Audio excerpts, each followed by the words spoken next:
All right, welcome. Today, we are diving deep into the core principles of Tony Robbins. He's one of the biggest names in personal development for a reason, and we're going to break down the strategies he teaches for taking absolute control of your life and getting some pretty extraordinary results.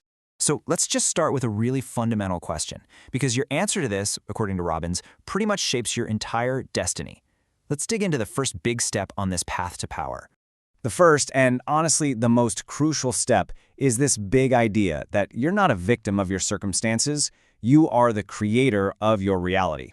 It's all about shifting from blaming things to taking total, complete ownership. And you can see this play out everywhere, right? Robbins points out that we kind of live in a culture that encourages blame. When things don't go our way, it's so easy to point the finger at our upbringing, the economy, whatever.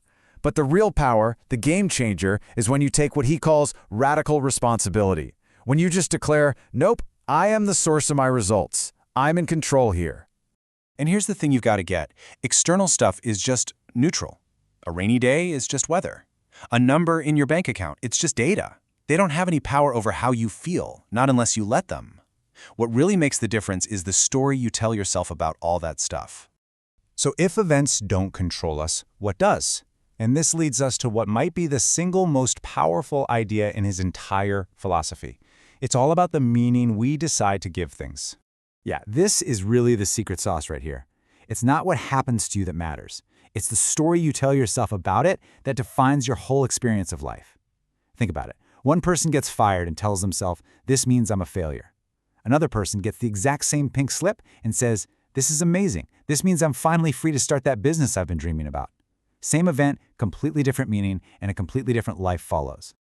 Okay, so to really see how powerful this is in the real world, let's look at a couple of stories with wildly different outcomes that had nothing to do with what was happening on the outside. I mean, just look at this contrast. It's incredible. You've got John Belushi, who had everything society tells us is supposed to make you happy. Fame, money, success. But the meaning he attached to it was emptiness, and it led him down a path of self-destruction. And then you have Jerry Coffey, who had literally everything taken from him. But he gave that horrific experience a meaning of growth, of strength, of preparation. It wasn't their circumstances that defined him. It was the conversation they were having inside their own heads. So, how do we actually use this stuff? Okay, it's one thing to know you're in control, but how do you actually, get the results you want? Well, Robbins lays out a really simple, practical blueprint for achieving pretty much any goal. So think of this as the recipe for getting anything you want. And it's a pattern you see in pretty much every successful person out there, whether they even know they're doing it or not. It's basically a loop. First, you get crystal clear on your target. Second, you have to know why you want it. That's your fuel. Third, you take massive action. Not tiny steps, massive action. Fourth, you pay really close attention to what's happening. Are you getting closer to your goal? And fifth, and this is key, you have to be flexible enough to change what you're doing if it's not working. You just keep changing your approach until you get there. Thomas Edison didn't fail 10,000 times. He just found 10,000 ways that didn't work. He was just following this pattern. Right, but there's a catch. You can have the best formula in the world, but if you're feeling drained or scared or just blah, you're not going to use it. You need the right emotional state, the right energy. So how do you actually turn on that inner strength whenever you need it? Well, according to Robbins, every single emotion you've ever felt, joy, fear, determination, whatever, it's not random. It's a recipe. And the cool part is, you're the chef. You control the ingredients. If you want to feel different, you just have to change one of these three things. And the fastest, most powerful one to change is your physiology. Seriously, try it right now. If you're slouched over, just stand up tall. Take a deep breath. Force a big, goofy smile on your face. You can't help but feel a little bit different. You're sending a brand new signal straight to your brain. And what's really surprising here is how we actually influence emotion, the actual words we use. Turns out, they're a pretty tiny piece of the whole puzzle. Yeah, check this out.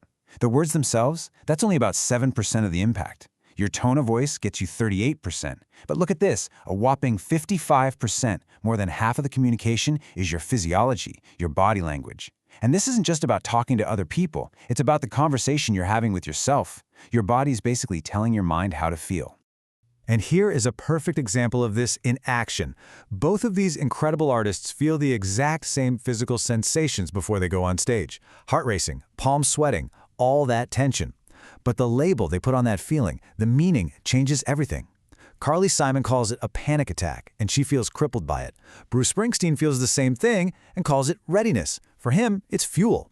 Same feeling, different meaning, totally different outcome. All right, so let's tie all of this together and look at what might be the ultimate transformation, raising your personal standards for what you demand from yourself. You know, most of us think that if we do a good job, we'll get good rewards. It seems logical, right? But that's just not how the world actually works. And when you really get this next idea, it can unlock some seriously disproportionate success.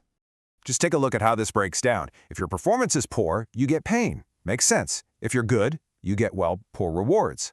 Even if you're excellent, you're still only getting good rewards.